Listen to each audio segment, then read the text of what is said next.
नमस्कार, मैं हूं अनुकुल तिवारी और आप वॉइस आप देख रहे। देखिए 17वीं बीपीएससी का पेपर हो गया और उसके बाद बहुत बड़ा बवाल हुआ। आप अच्छे से जानते हैं, हमारे साथ दरोगा गुरु रहमान सर हैं। सर, सबसे पहला सवाल कि बहुत लोग सोच रहे थे और बहुत लोग बोल रहे थे कि दरोगा गुरु रहमान सर कहाँ हैं।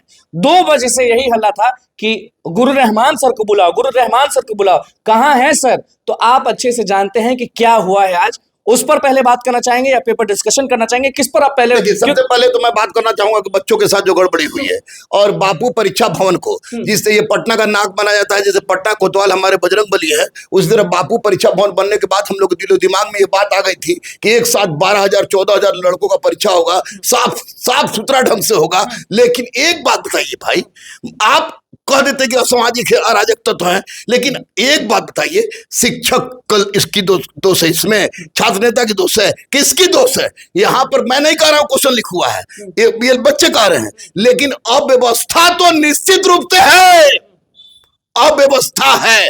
इस अव्यवस्था के लिए उत्तरदायी कौन है? किस अव्यवस्था के बारे में गुरु रहमान सर बात कर रहे हैं? किसी को 12 बजे क्वेश्चन मिला, किसी को 12:30 बजे मिला, किसी को मिला ही नहीं, किसी को 1 बजे मिला, किसी का सिल टूटा हुआ है। What is this?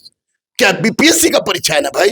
चौकीदार, डफदार और होमगार्ड का परीक्षा भी ऐसा नहीं होता है जैसा कि आज बापू परीक्षा। बच्चियां रो रही थी, बच्चे रो रहे थे। हमारे खुद एक रिश्तेदार बनारस से आई थी, अपने माँ बाप के साथ 3 दिन से टिकी हुई थी। वो बच्ची परीक्षा नहीं दे पाई, बहुत सारे बच्चे परीक्षा नहीं दे पाए। तो आप करना क्या चाहते हैं, दिखाना क्या चाहते हैं? एक चीज सर, किसी को भी नहीं समझ में आ रहा है। हम प्रेस कॉन्फ्रेंस में भी वहां पे थे, तो ये चीज किसी को नहीं समझ में आ रहा है कि जो ये हल्ला हुआ है और जो हुआ भी है, क्योंकि हमने देखा है कि बच्चों तक क्वेश्चन पेपर पहुंचा ही नहीं। देखिए, कभी आप सुने थे? ये बिल्कुल नहीं।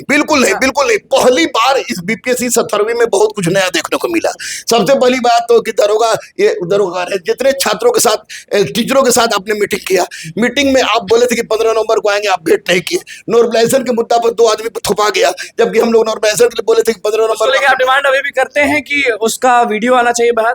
वीडियो आना चाहिए, वीडियो उनका आना चाहिए, मेरा वीडियो तो है, अंदर का वीडियो आना चाहिए 100% आना चाहिए। और दूसरी और बात मैं बता दूं कि अब 70वीं 71वीं सर आप गरज रहे हैं, आपको मालूम होगा कि 71वीं में भी नॉर्मलाइजेशन लागू नहीं होगा और नहीं करने देंगे हम लोग, क्योंकि नॉर्मलाइजेशन एक कैंसर है, एक कोरोना से भी भयानक कैंसर है जो स्टूडेंट को जिंदगी को बर्बाद करता है। बच्चों के साथ हुआ है, उनको इंसाफ कौन दिलाएगा और कैसे होगा? क्योंकि प्रेस कॉन्फ्रेंस में बीपीएससी के जो चेयरमैन है, उन्होंने साफ कहा कि लाखों बच्चों का सवाल है। हम जिन बच्चों के पास लेट से पहुंचा और जिन बच्चों के पास क्वेश्चन पहुंचा ही नहीं, उनको तो कम से कम किसी हालत में इनका परीक्षा लेना होगा, फिर से लेना होगा। और इसी तरह का क्वेश्चन, ये नहीं कि टफ पूछे, इसी तरह का क्वेश्चन। इसी तरह का मतलब क्या, इस बार आसान पूछा गया है? आसान हल हुआ।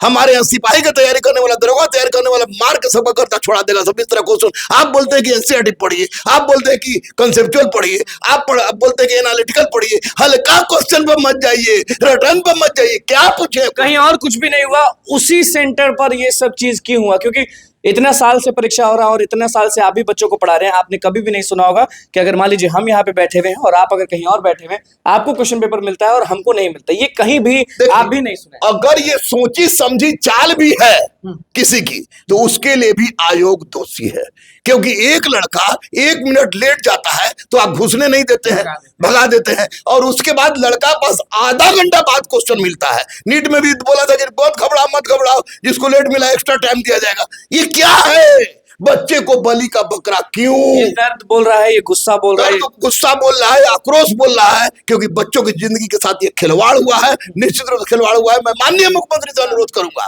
कि नीतीश कुमार सर, आप पर विश्वास है, आप ही के प्रयास से एनसीएल हटा, आप ही के प्रयास से ईडब्ल्यूएस का मुद्दा सोल्व हुआ, आप ही के प्रयास से नॉर्मलाइजेशन हटा, और आप ही का प्रयास यहाँ भी चाहिए ताकि अध्यक्ष महोदय को प्रयास बिल्कुल चाहिए। और जो लोग वहां पे थे, उसके बाद वो लोग बाहर आते हैं, फिर बीपीएससी ऑफिस के बाहर जाते हैं, तो वहां पर भी हंगामा होता है। और जहाँ पे ये सेंटर वाला बात है, वहां पे भी वीडियो भी बहुत तेजी से वायरल हो रहा है कि डीएम ने मार दिया थप्पड़। देखिए, डीएम साहब किस लिए मारे, काहे मारे, इस पर हम कुछ नहीं बोलेंगे, क्योंकि डीएम दंडाधिकारी है। दंडाधिकारी लॉ एंड ऑर्डर को मेंटेन करने के लिए डीएम अगर किसी को हाथ उठाए तो निश्चित रूप से बहुत गुस्सा में होंगे वो। कहे कि चंद्रशेखर सर को मैं जानता हूं बहुत अच्छी तरह से, लेकिन पर्सनली जानता हूं, लेकिन रही बात यहाँ डीएम साहब के मारने की नहीं, इस पर क्यों बात आप लोग भटका रहे हैं? यहाँ पर सबसे बड़ी बात है कि परीक्षा केंद्र पर जो अव्यवस्था हुई, उस अव्यवस्था का जिम्मेवार कौन है? कौन बताएगा कि अब क्या होगा उनके साथ? माननीय मुख्यमंत्री बताएगा, बच्चा बताएगा, आयोग अध्यक्ष हैंड्स अप कर चुका है, अध्यक्ष ने प्रेस कॉन्फ्रेंस में बोला है। माननीय अध्यक्ष पर हमारा विश्वास ना हो बाबू, वो पलट जाते हैं, सचिव पलट जाते हैं। इसलिए जिन बच्चों का परीक्षा छूटा है, एक आदमी के साथ भी अगर पेपर कैसे फटा सर, जो आता है अंदर पैक इसका जवाब दे। माननीय मुख्यमंत्री जांच करवाएं।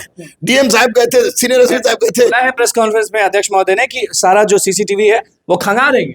हाँ, खंगाने के बाद सामने लाइए, हाँ। सामने लाइए। और जो भी चोर हो, चाहे कोचिंग माफिया हो, 3 को कोचिंग माफिया का नाम लिया जाता है और अब तक उसका नाम काहे नहीं खोल रहे? गोली मारो साले को, उसका नाम उजागर कर। कोचिंग कोच आप भी शिक्षक हैं, आप कोचिंग वालों कैसे बोलते? कोचिंग वाले को नहीं, जो माफिया है वो कोचिंग वाला नहीं हो सकता है। और 3 कोचिंग वाले का नाम ले रहा है। 3 कोचिंग वाला कौन? उसका नाम रख दे सामने कि वो 20,000 अब कोचिंग है। अभ्यर्थियों को क्या होगा, क्योंकि बहुत सारे लोग उड़ीसा से आए थे, कलकत्ता से आए थे, दिल्ली से आए थे। सब लोग ये उम्मीद से आते हैं कि बिहार में आएंगे तो नौकरी मिलेगा, कुछ होगा। तो बहनें रो रही थी और बहुत तेजी से रो रही थी, बोली कि अब हम घर नहीं जाएंगे। देखिए, उनको घर जाने आने जाने का मतलब नहीं है। माननीय मुख्यमंत्री तो बधाई के पात्र हैं कि जितना भारत में वैकेंसी नहीं निकला उतना बिहार में निकला। ये आयोग लोग बीपीएससी हो, बीपीएसएससी हो, बीएसएससी हो, सिपाही भर्ती बोर्ड हो, ये चारों आयोग पर माननीय मुख्यमंत्री को प्रत्यक्ष नजर डाल के इसको सुधारना होगा। नहीं तो छात्रों के साथ इस तरह की बात होता रहेगा। अगर छात्र के साथ वास्तव में गलत हुआ, लीक की बात होगी और सामने आ गया, तो रोड पर उतरने से मुझे कोई रोकेगा नहीं, पुष्पा साला झुकेगा नहीं और रहमान सर झुकेगा नहीं। ये सब चीज अगर आता है तो या कुछ होता तो आप सड़क निश्चित सड़क पाएंगे, क्यों नहीं आएंगे भाई? की तरह अहिंसात्मक, बिल्कुल अहिंसात्मक, गांधी जी के विचार पर चल के अहिंसात्मक जैसा किए, तीनों में जीत हासिल किए। NCL, EWS. आप इतने सालों से पढ़ा रहे हैं, आपको क्या लग रहा है कहाँ कमी हो गया कि बच्चों का व्यवस्था में, आयोग में, व्यवस्था में 100% या तो ओवर कॉन्फिडेंस या किसी को छूट। ओवर कॉन्फिडेंस ही हमको लग रहा है। उस परिस्थिति में क्वेश्चन काहे भाई? आपको हमको 12 बजे मिलेगा, आपको 12:30 एक और चीज पूछते हैं, कभी आपने सुना कि ओएमआर शीट जो होता है, जो क्लासरूम में मिलता है जब रंगने के लिए, तो वो अभ्यर्थी बाहर ले आता, कभी देखे आप? कभी नहीं। कभी एक आध लड़का लेके भाग सकता है। आज कैसे हो गया? आज कैसे हो गया? व्यवस्था में दोष है भैया। व्यवस्था टाइट कर दे, बॉर्डर पर बीएसएफ टाइट, एक बांग्लादेशी नहीं घुसेगा, फाड़ देंगे हम लोग। तो आयोग का अगर टाइट, तो निश्चित रूप से एक चिड़िया ने बोला है कि कुछ लोग अफवाह उड़ा रहे। कौन लोग? अध्यक्ष महोदय उसको पकड़े। कैसे अफवाह उड़ा रहे, काहे उड़ा रहे हैं? खाली बोल देने से होगा? ये बहुत सारे बच्चों की जिंदगी तो बर्बाद हो गई। कुछ लोग, कुछ शिक्षक लोग, कुछ छात्र नेता, ये सब कहने की बात है। जिन बच्चों के साथ अलग मूड में लग रहा है, अलग गुस्से में लग रहा है, बच्चों के साथ गलत हुआ भैया, बहुत दिन से तैयारी कर रहा था सब। अब क्वेश्चन भी आपने पूछ दिया बिल्कुल लहुआ पुआ, और उसके बाद बच्चों को देखेगा तो दर्द होगा नहीं? क्या सिर्फ वही एक सेंटर है जहाँ पे ये सब चीज हुआ है कि और भी आप मंगा रहे हैं? अभी तक जितने भी हमारे आईएएस आईपीएस थानेदार, डीएसपी, एसपी जान पहचान के हैं, उन लोग से यही पता चला कि अभी तक पूरे बिहार में शांतिपूर्ण परीक्षा हुई है और केवल ये बापू परीक्षा घर में। तो आप क्या डिमांड करते हैं? उस वहां पे जितने लोग अभ्यर्थी थे उनको फिर से आप परीक्षा? बिल्कुल, जिसका परीक्षा छूट गया, जिसको लेट से मिला, उसका फिर से हार्ड दे देगा पेपर। हार्ड कैसे दे देगा? हार्ड इसमें दिए हैं आप, लॉलीपॉप उसमें दीजिएगा। बिल्कुल, क्या डिमांड करते हैं आप और अभ्यर्थियों को क्या बोलना? अभ्यर्थियों से बोलते घबराइए मत। अगर जरूरत हुई रोड पर उतरने के लिए भी तो गुरु रहमान उतरेगा। मैं डरता नहीं हूँ, बजरंगबली को छोड़कर किसी के बाप से नहीं डरता हूँ। माहौल कुछ और है तो कट ऑफ पर मुझे लगता है कि अगली बार वीडियो बनाना, कट ऑफ अगली बार बनाएंगे, लेकिन मूड भी लोगों का सही। बिल्कुल, और जितना आसान क्वेश्चन है उस आसान क्वेश्चन को नहीं पूछना चाहिए था अधिकारी के लिए कि ये क्वेश्चन ये है। और सबसे पहले अध्यक्ष महोदय का नैतिक दायित्व बनता है कि वह जो बापू परीक्षा केंद्र में जो गड़बड़ी हुई है उसका गहनता से जांच कराएं और दोषी को सजा दे, और वो सामने जो भी सामने लाए। देखिए, हमारे साथ दरोगा गुरु रहमान सर मौजूद थे और हर चीज स्पष्ट से बताएं और सीधे बोले। देखिए, कुछ चाहते नहीं है, ये बस चाहते हैं कि वहां पे जो चीज हुआ वो अच्छे से सामने ला दीजिए, और हम कुछ नहीं चाहते हैं। और जो गड़बड़ियां हुई हैं उसको जल्द से जल्द ठीक करिए, क्योंकि गरीब बच्चे और सारे जो लोग होते हैं बहुत मेहनत से पढ़ते हैं और इंतजार करते हैं कि हम बीपीएससी परीक्षा देंगे और अफसर बनेंगे। क्या माहौल है वो आप अच्छे से जानते हैं। फिलहाल हम लगातार इस पे बने रहेंगे, क्योंकि 17वीं बीपीएससी की जब से बात शुरू हुई थी तब से हम लोग लाइव कर रहे हैं, तब से हम लोग वीडियो बना रहे हैं और स्टूडेंट्स के हित में हमेशा वीडियो बनाते रहते हैं। तो बस मैं चैनल को सब्सक्राइब करें, पेज को लाइक करें। बहुत बहुत धन्यवाद।